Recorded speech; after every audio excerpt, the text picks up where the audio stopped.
Halo teman-teman, video ini untuk menyampaikan surat terbuka kepada Purbaya Yudisadewa ya, Menteri Keuangan yang dibayar pakai uang rakyat, yang bekerja untuk rakyat.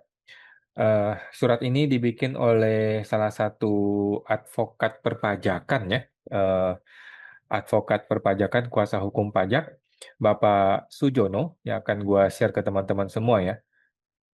Nah, oleh kuasa hukum perpajakan Bapak Advokat Sujono, SESH, sebagai sebuah surat terbuka untuk Pak Purbaya ya. Ini adalah bentuk frustrasi dari warga negara, dari wajib pajak, dari kita semua termasuk gue yang masih bingung mengenai trading saham dan kawan-kawannya ya, yang rencananya akan dianggap menjadi omset pajak gabungan gitu ya. Omset gabungan dalam rangka menentukan kualifikasi PPh final UMKM 0,5% seseorang. Nah, ini bisa cilaka kalau sampai seperti itu. Tetapi yang lebih parah lagi adalah tidak adanya kepastian hukum, tidak jelas dasar hukumnya, sehingga terjadi perdebatan tiada akhir sesama warga negara, sesama petugas pajak dengan wajib pajak, dengan konsultan pajak. Jadi bingung kita semua ya gara-gara perbedaan persepsi yang tidak berdasarkan hukum gitu loh, yang hanya semua orang hanya menafsirkan hukum. Kita semua ini hanya menafsirkan hukum, sementara Menteri Keuangan si Pak Purbaya belum memberikan kepastian hukum bagi kita semua. Nah, gua akan bacakan ke teman-teman semua ya surat terbuka kepada Menteri Keuangan RI kepada yang terhormat Bapak Purbaya Yudisadewa, Menteri Keuangan Republik Indonesia di Jakarta. Dengan hormat ya. Kami memohon penegasan atas keberlakuan PP 20 2026 ya, khususnya mengenai batas peredaran bruto 4,8 miliar bagi wajib pajak orang pribadi UMKM. Pertanyaan pokoknya sederhana sekali ya, sangat-sangat sederhana sekali ya. Apakah transaksi trading saham, surat berharga negara (SBN), valuta asing dan aset kripto ini satu kelompok teman-teman ya, satu kelompok. Oleh wajib pajak orang pribadi sebagai investor atau nasabah dapat diagregasi atau digabung sebagai peredaran bruto usaha atau omset untuk menentukan hak seseorang menggunakan PPh final UMKM 0,5%. Kami memahami ya bahwa keuntungan dari instrumen tersebut tetap dapat menjadi objek pajak sesuai rezim masing-masing. Jadi keuntungan dari trading saham ya ada pajaknya, keuntungan dari trading SBN juga ada, valuta asing, kripto, masing-masing punya rezimnya masing-masing. Namun yang perlu dipertegas adalah apakah nilai transaksi bruto atau perputaran aset atau penjualannya dapat langsung dimasukkan ke keranjang omset usaha ya. Dalam pemungutan pajak, asas legalitas dan kepastian hukum itu sangat-sangat penting. Pajak tidak seharusnya ditentukan berdasarkan asumsi, motif, intensitas, atau opini subjektif, seperti mencari untung, dilakukan berulang-ulang, atau memakai modal, atau menggunakan analisis, atau memakai teknologi, dan sebagainya. Ukuran atau indikator yang demikian itu terlalu luas dan dapat menimbulkan ketidakpastian bagi masyarakat. Ya, seperti teman-teman ketahui, ukuran-ukuran atau indikator-indikator itu diungkapkan tetapi tidak pakai dasar hukum. Nggak ada dasar hukum yang jelas gitu ya. Nah, apabila trading saham, SBN, falas, atau kripto memang hendak diperlakukan sebagai omset usaha, mohon hal tersebut ditegaskan secara eksplisit dalam peraturan. Nah, ini permintaan dari wajib pajak ya. Kalau emang betul, oke lah. Kalau emang betul negara ini maunya trading saham masuk sebagai omset, ya udah tuangkan dalam peraturan ya, biar semua orang tahu, biar semua orang paham, biar nggak ada perdebatan di level masyarakat, di level teknis gitu. Berikut batasan dan indikator objektifnya. Sebaliknya, apabila transaksi tersebut merupakan pengelolaan aset atau investasi pribadi dan bukan kegiatan usaha, mohon juga ditegaskan agar tidak terjadi perbedaan tafsir di lapangan.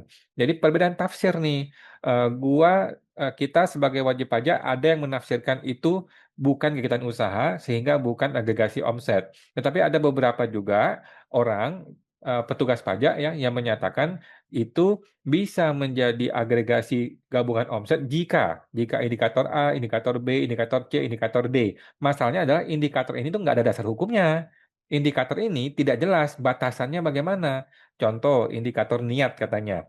Niat itu indikator bagaimana? Pakai pakai mesin apa untuk mengukur niat seseorang?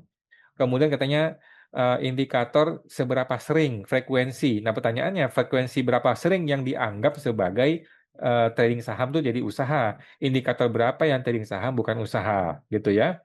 Indikator lain, indikator mencari keuntungan katanya. Ya, ini nggak masuk akal karena semua orang trading, uh, semua orang mau usaha apapun, mau melakukan apapun pasti mencari untung gitu.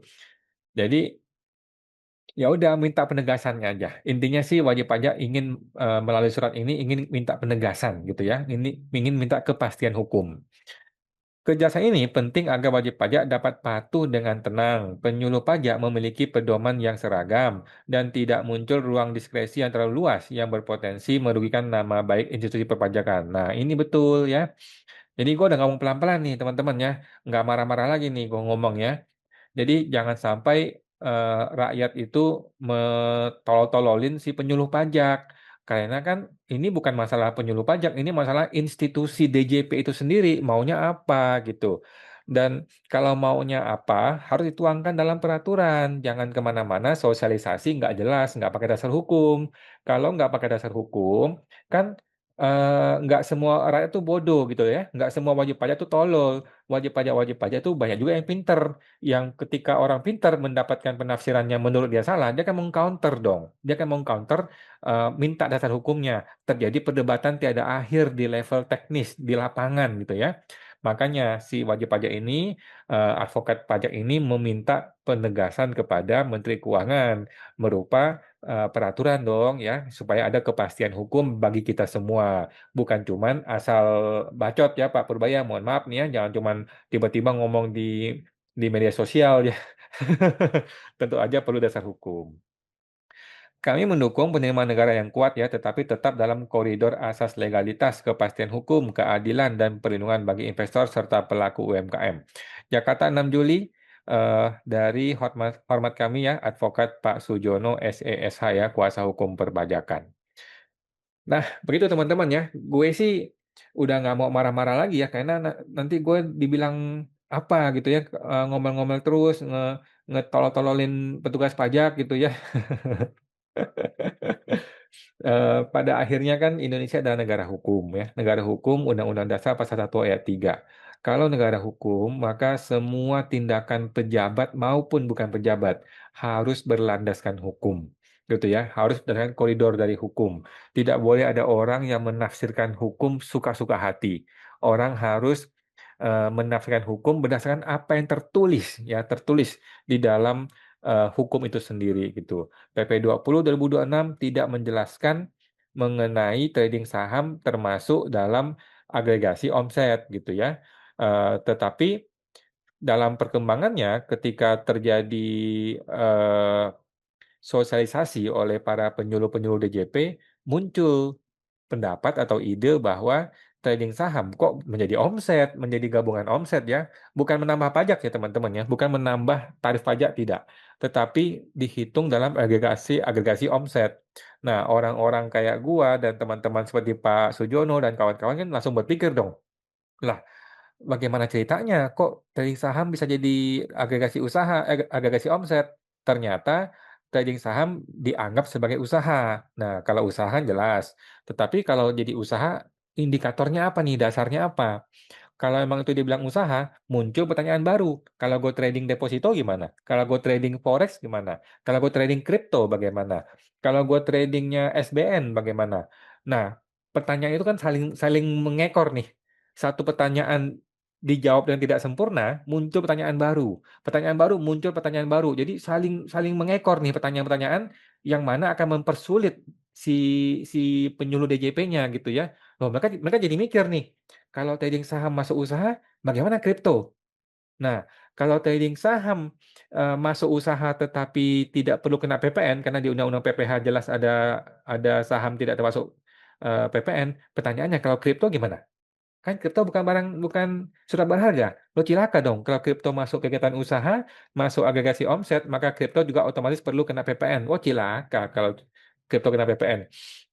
Nah, jadi kita sebagai wajib pajak supaya kita ini mau patuh, teman-teman ya. Kita ini wajib pajak mau patuh, oke? Tetapi kita tidak mau terjadi ibaratnya pemerasan di lapangan. Nanti kantor pajak yang satu mengatakan trading saham kripto jadi omset. Kantor pajak yang lain mengatakan trading saham bukan omset, gitu. Kantor pajak yang lain Itu dia. mengatakan, kantor pajak yang lain mengatakan trading saham bisa omset bukan omset. Jadi ada tidak kesetaraan hukum gitu ya, tidak setara perlakuan hukumnya, tidak adil bagi semua orang gitu ya. Kenapa? Karena menggunakan pendapat, menggunakan persepsi terhadap sebuah hukum. Oleh karena itu, Bapak Sujono melalui surat terbuka kepada Menteri Keuangan ini yang mewakili kita semua, teman-teman ya, kita butuh kepastian hukum. Kita mau patuh. Kalau Menteri Keuangan ketok palu, oke, trading saham mulai hari ini adalah agregasi omset. Ya udah, kita patuh, kita berhenti main saham. Selesai toh, kita masuk ambil uangnya, kita beliin SBN, atau kita beliin Patriot Bond, atau kita beliin deposito dan sebagainya, nggak usah main saham lagi, selesai. Nah, tetapi kalau tidak ada kepastian hukum, petugas pajak ngomongnya A, nanti petugas pajak yang lain ngomongnya B, wajib pajak ngomongnya C, konsultan pajak juga punya pendapat yang berbeda-beda, terjadi kekacauan di lapangan, teman-temannya. Nanti KPPA bisa memberikan perlakuan yang berbeda dengan KPPB. Cilaka, bos. KPP-nya sih nggak apa-apa, dia mah suka-suka dia. Kan wajib pajaknya ini loh, wajib pajak yang diperlakukan berbeda dengan WP yang lain, kan ngoceh ke teman-temannya, ke saudaranya, ke keluarganya. Gitu loh. Nanti keluarganya ngoceh-ngoceh lagi. Loh kok dia diperlakukan seperti itu kok gue berbeda. Nanti dia kok begitu, saya kok berbeda. Terjadi kebingungan di masyarakat. Ujung-ujungnya adalah kredibilitas DJP-nya jadi turun, kredibilitas Menteri Keuangan jadi turun gitu loh ya. Ada isunya jelas, isunya besar, tetapi lu nggak fix gitu loh, nggak ngeberesin isunya. Akhirnya orang distrust, nggak percaya gitu. Kenapa? Karena ada isu, masalahnya ada, tapi lu nggak beresin, lu nggak tuangkan dalam sebuah peraturan menteri atau peraturan apapun gitu loh.